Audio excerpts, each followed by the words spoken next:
After discussing various non-idealities like comparator offset and capacitor mismatch, let's now turn our attention to another fundamental limit in ADC performance: thermal noise.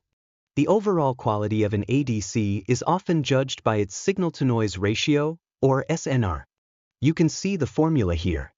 It measures the ratio of the power of our desired signal, P_sig, to the total power of all the noise sources combined. Now, let's look closely at the noise part in the denominator. We have two terms here, Q_ and N_. You might remember Q_, that's the quantization noise power. It's the intrinsic error we get from the process of converting a smooth, continuous analog signal into a series of discrete digital steps.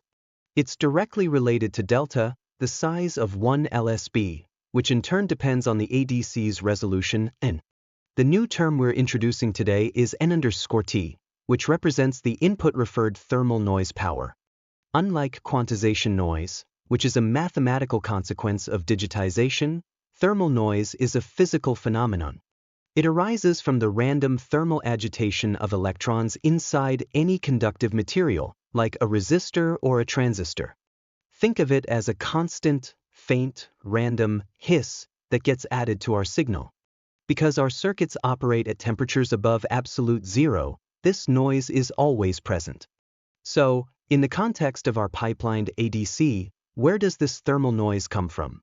The slide identifies the two primary culprits: the switches and the op-amps. These are the core components of the switch capacitor circuits we've been studying, so it's no surprise they contribute to the noise. The critical task for a circuit designer is to manage this noise. How can we minimize it? For the noise coming from the switches, the key is revealed by the expression KT/C. This is a fundamental concept. K is the Boltzmann constant and T is the absolute temperature. The most important variable for us is C, the sampling capacitor. Since C is in the denominator, what does that tell us? If we want to reduce the noise power, we need to increase the capacitance. Using a larger capacitor helps to average out these random noise fluctuations. However, there's always a trade-off. Larger capacitors consume more silicon area and require more power to charge and discharge quickly. For the op-amps, the strategy is different. We can make an op-amp quieter by, as the slide says, burning more current. Pushing more current through the op-amp's internal transistors generally lowers their noise contribution.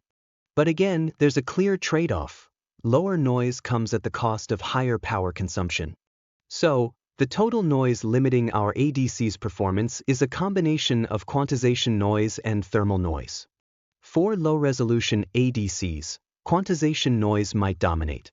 But as we push for higher and higher resolutions, thermal noise often becomes the ultimate bottleneck that prevents us from achieving ideal performance. We'll explore the consequences of this in more detail next.